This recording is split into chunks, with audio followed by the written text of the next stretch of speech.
ভিডিওটি junior homeopathic চিকিৎসক বন্ধুদের দেখানোর জন্য এবং শেখানোর জন্য। আজকের চেম্বার শেষ। আজকের শেষ রোগী আমাদের লোকাল, আমাদের পাড়ার পাশের রোগী এই ভদ্রমহিলা। আপনার বয়স কত? 70-এর কাছাকাছি। 70-এর কাছাকাছি ওনার বয়স। ওনার প্রবলেম এই যে চোখে দেখা যাচ্ছে, ওনার চোখের ভিতরে কিছু নয়, চোখের দুই পাতায় আলসার হয়ে গেছে, ঘা মতো হয়ে ছড়িয়ে যাচ্ছে, কি বিভৎস দেখতে হয়েছে। কিন্তু অবাক কাণ্ড, আমি খুব বকাঝকা করলাম, ওনার ছেলে, এরা ডাক্তার কবিরাজ বেশি করেনি, ওই লোকাল দু একজনকে বাবা ডাক্তারকে দেখিয়েছিল, এই কিচ্ছু সে বলেছে ওই দু একবার ওষুধ খাইয়েছিল। আরে এরকম একটা সিরিয়াস ব্যাপার, কলকাতা শহরের বুকে গভর্নমেন্টের হসপিটালে মাত্র 2 টাকা করে কাটছিল, এখন বাড়িয়েছে কি জানি না, আগে 2 টাকা ছিল। এটা দেখাবে তো, বিদ্যাসাগর দামোদর পার হলো মায়ের জন্যে, আর তুমি একটু হসপিটালে নিয়ে দেখালে না। ওকে বকাঝকা করলাম, এখন করেনি। ওর মাও এখন বলেছে আমি আর দেখাবো না, এইভাবে যা আছে হবে। কিন্তু সেইভাবে থাকলে তো হবে না, এটা ব্যবস্থা করতে হবে। আমার খবর পেয়ে এসেছে, এই যে দেখালাম দুই পাশে আলসার হয়ে কীরকম লাল দগদগে হয়ে ছাড়ছে না। 6 বছর, 6 বছর, not a matter of joke. আর রোগী নেই এখন, যারা আছে সবাই আমাদের হোমিওপ্যাথিক ডাক্তার, যারা আসে আমার সঙ্গে যোগাযোগ রাখে। তো সবাই মিলে আলোচনা করলাম, কেস টেকিং করা হয়েছে। আমি কেস টেকিংটা দেখাচ্ছি। তাহলে কী লিখলাম আমি? লেফট আইলিড, চোখের ভিতরে কিছু না, চোখের পাতায় লেফট আইলিড ইনফেক্টেড, এই একজন ডাক্তার লিখেছে। তো আমি আবার জিস্ট করে আমার মতন করে লিখি। আমি যা লিখলাম, ইনফেক্টেড অ্যান্ড আলসারেটেড 6 ইয়ার্স, ব্যথা নেই, জ্বালা নেই, চুলকায় মাঝে মধ্যে একটু মিসমিস করে, এই তারপর জ্বালা ব্যথা চুলকানি কিন্তু খুব একটা কিছু নেই। কজেশান, কিছু একটা পোকা মতন কি হেঁটেছিল রাত্রিবেলা, তারপর থেকে উনি দেখলেন কেমন যেন একটু খসখসে হলো, তারপর থেকে আস্তে আস্তে বাড়তে বাড়তে এই অবস্থা হয়েছে। তাহলে একটা ইনফেকশান কিছু হতে পারে, হয় মাকড়সা অনেকে বলে হাঁটে, বা ইঁদুরের কিছু নোংরা টোংরা লাগতে পারে, দাঁত লাগতে পারে, কামড় দিতে পারে, বা ঘষা দিতে পারে, কিছু একটা ইনফেকশান। এটা আপনি শিওর রাত্রে ঘুমের মধ্যে কিছু হয়েছিল, সঙ্গে সঙ্গে বুঝতে পেরেছিলেন? পরের দিন সকালবেলা উনি দেখলেন তো, কিন্তু ইনফেকশন বলা যাবে কিনা সন্দেহ আছে।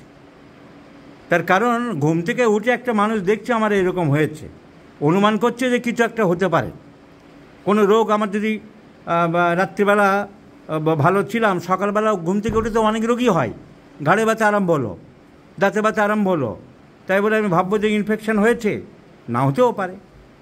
যাই হোক, কজেশন ওই রকম একটা কিছু বোঝা যাচ্ছে না, লোকেশান নেই, সেন্সেশান কিছু জ্বালা ব্যথা কিছু নেই। মডালিটিস কিসে বাড়ে কিসে কমে, এটা হোমিওপ্যাথিক ডাক্তারদের কাছে একটা ইম্পর্টেন্ট। উনি লক্ষ্য করে দেখেছেন, সেইভাবে দেখেননি। মোটামুটি জিজ্ঞাসা করতে জানলাম যে ঠান্ডা জল চোখে মারলে খুব একটা অসুবিধা হয় না, গরম দিয়ে ঠান্ডা দিয়ে উনি আলাদাভাবে কিছু দেখেননি। তবে যখন চোখে মুখে জলের ঝাপটা দেন খারাপ লাগে না, ভালো লাগে। তাই সেই হিসাবে আমরা কোল্ড অ্যাপ্লিকেশন অ্যামিউলেশন বলতে পারি। শীত গরম ওনার কোনোটাই পাওয়া গেল না, শীতেও খুব একটা কষ্ট হয় না, গরমেও খুব একটা কষ্ট হয় না বলেছেন। জ্বালা পোড়া শরীরে কোথাও নেই, অনেকের হাতে পায়ে মাথায় জ্বালা করে, আপনার সে জ্বালা নেই। ঘুমালে মুখ দিয়ে লালা পড়ে না। খাবার দাবারের মধ্যে আপনি একটু গরম খাবার ভালোবাসেন বলেছেন, মাছ ভালোবাসেন, তিতো ভালোবাসেন, আর লঙ্কাটা একটু তরকারিতে বেশি খান আপনারা, আলাদা করে কাঁচা লঙ্কা খুব একটা খান না। পিপাসা কম বলেছেন, ঘাম মিডিয়াম, মিষ্টি খুব একটা ভালোবাসেন না, অ্যাভারশন টু সুইটস, দুধ খুব একটা ভালোবাসেন না, দুধ উনি খেতে চায় না।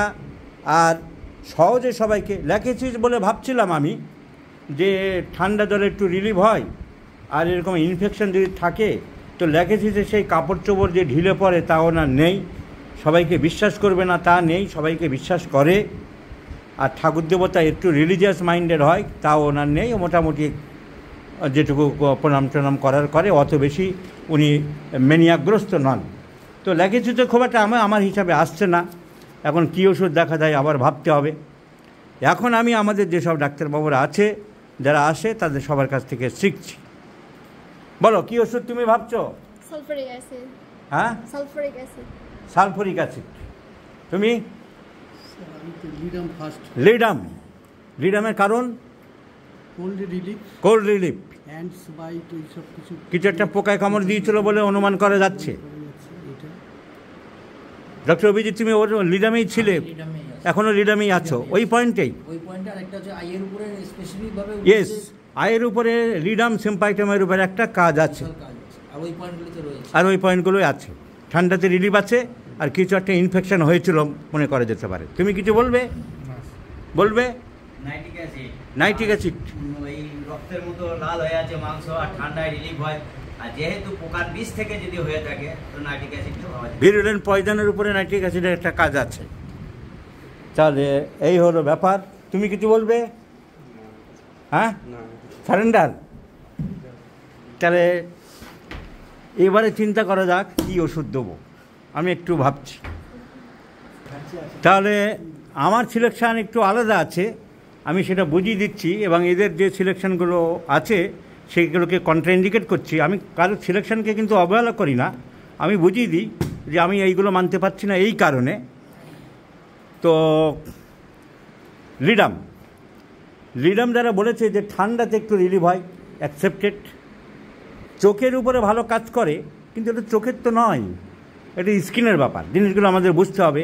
এটা চোখের দুই পাশে যে স্কিন আছে, আই লিড, তার উপরে করছে, সেই হিসাবে আমরা চোখের ভিতরে কিছু দেখছি না। তাছাড়া লিডাম চোখের ইনজুরির ক্ষেত্রে বলা হয়েছে যে চোখে যদি কোনো ইনজুরি হয়, আঘাত লাগে, তাহলে লিডাম এবং সিম্পাইটাম ভাবা যায়।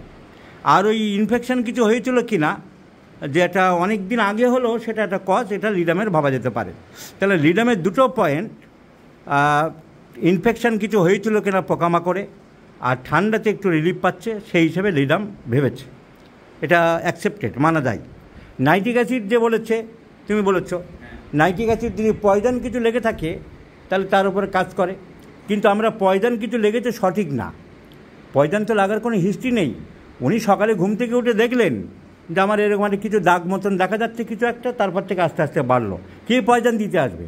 রাত্রে কি কেউ হাতে করে পয়জন অনেকের চোখে ধরিয়ে দিয়ে গেছে? তা তো নয়। আর পোকামাকড়ের যদি পয়জন হতো মারাত্মক, নাইট্রিক অ্যাসিড ভিরুলেন্ট পয়জন, খুব মারাত্মক পয়জন লেখা আছে, তো সেরকম পয়জন হলে তো পরের দিনই বা 2 দিন 3 দিন 4 দিনের মধ্যে সাংঘাতিক ব্যবস্থা হয়ে যেত। সুতরাং নাইট্রিক অ্যাসিড আমরা ভাবতে পারি না। প্রস্রাবে কি কোনো গন্ধ হয়? তুমি বাথরুমে গেলে মায়ের খুব প্রস্রাব করলে খুব গন্ধ পাও? তাহলে প্রস্রাবে খুব একটা গন্ধ নেই। নাইট্রিক অ্যাসিডের মতো রাগটা গেছে বলে মনে হয় না। খুব রাগী লোক আগের ছিল, এখন নেই অতটা। আগে রাগ একটু ছিল। দুধ খেলে কোনো অসুবিধা হয় না। তো নাইট্রিক অ্যাসিড আমরা কোনো দিক দিয়ে, নাইট্রিক অ্যাসিডের সূচ ফোটানো একটা ব্যথা, কিন্তু মানে ভিতরে যেন সূচে খোঁচা মারছে সেরকম কিছু নাইট্রিক অ্যাসিডের খুব একটা আমরা মোটেই মানতে পারছি না। ভিরুলেন্ট পয়জন কিছু বলে আমরা বুঝতে পারছি না। আর রক্ত খুব পড়ছে না, রক্ত তো পড়ে না, সামান্য একটার দিকে এখন ঘা হয়ে গেছে, তাই একটার দিকে রক্ত পড়ছে। হ্যাঁ, হেমারেজ একটু আছে, সেটা নাইট্রিক অ্যাসিড বলা যেতে পারে। তবে খুব বেশি ভিরুলেন্ট পয়জন আমরা মানতে পারি না। স্টিকিং পেন নেই, প্রিকিং পেন নেই, নাইট্রিক অ্যাসিডের প্রস্রাবে ঝাঁঝালো গন্ধ নেই, নাইট্রিক অ্যাসিডের দুধ খেলে সহ্য হয় না সেরকম কিছু নেই, কোনো মানুষের সাথে রাগারাগি টালি হলে ক্ষমা করবো না, জীবনের সাথে কথা বলবো না, এরকম মনোভাব তো নেই খুব একটা। তাহলে নাইট্রিক অ্যাসিড খুব একটা আসছে না। লিডামের ওই দুটো পয়েন্ট মানা যেতে পারে যে ঠান্ডাতে একটু রিলিভ হচ্ছে, আর পোকামাকড় যদি কিছু ইনিশিয়াল কজ যদি ভাবা যেতে পারে। আর কেউ কিছু বলবে বা পাল্টাবে?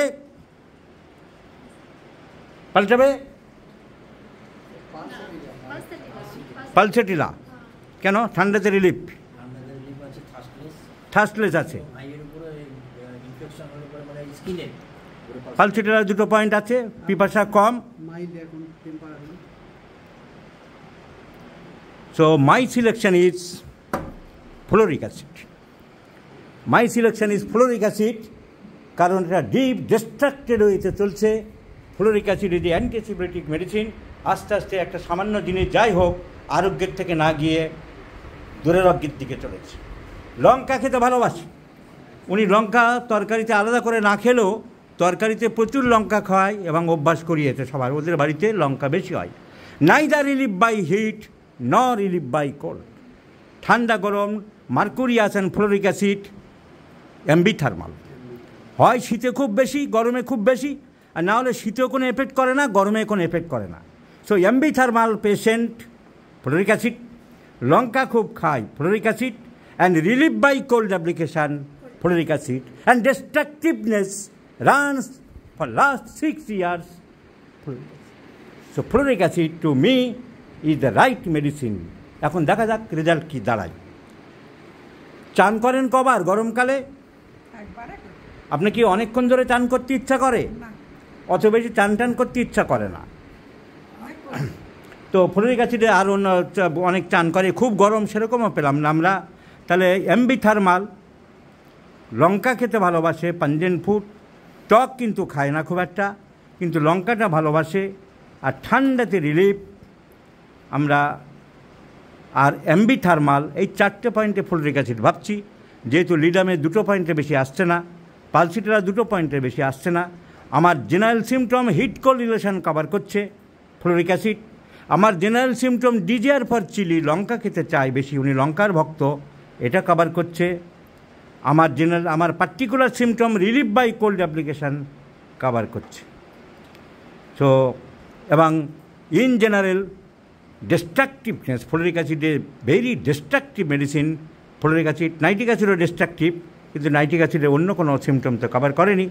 আর নাইট্রিক অ্যাসিডের পেনের একটা ক্যারেক্টার আছে, ফ্লোরিক অ্যাসিডের সেরকম কোনো ক্যারেক্টার নেই। তো ডিস্ট্রাকটিভনেস চলছে, শুকাচ্ছে না, বাড়ছে দিন দিন। এই ডিস্ট্রাকটিভনেস ডিজায়ার ফর চিলি আর pepper, relief by cold application and M B thermal, না গরম না ঠান্ডা কোনোটাই এফেক্ট করছে না। Let's prescribe fluoric acid and let's see the result. Fluoric acid তোমাদের মনে ধরেছে? দেখা যাক কী হয়।